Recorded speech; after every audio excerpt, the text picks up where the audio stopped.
Hi, இன்றைக்கி வீடியோவில் how to multiply the number end with 1. அதாவது 1ல் முடிகிற நம்பரை எப்படி ஈஸியாக மல்டிப்ளை பண்ணலான்னு பார்க்கலாம்.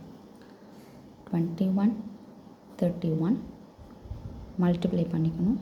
1 இந்த ரெண்டு நம்பரையும் ஃபஸ்ட்டு ஆட் பண்ணிக்கணும். 5 நெக்ஸ்ட் இந்த ரெண்டுமே மல்டிப்ளை பண்ணி போட்டுக்கணும். 31, 51 multiply 1 add 8 and multiply.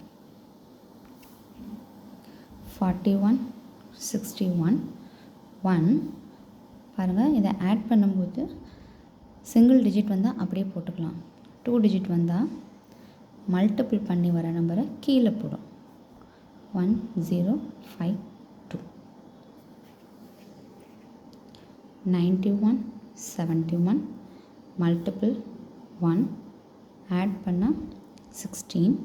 Next multiple பண்ணும்போது 63 அதை கீழே போட்டு. 41, 51 multiple 1 add 9 multiple 20. 31, 51 multiple add 8 multiple. இந்த மாதிரி 1ல் முடிய நம்பரை நம்ம ஈஸியாக மல்டிபிள் பண்ணலாம். Thank you.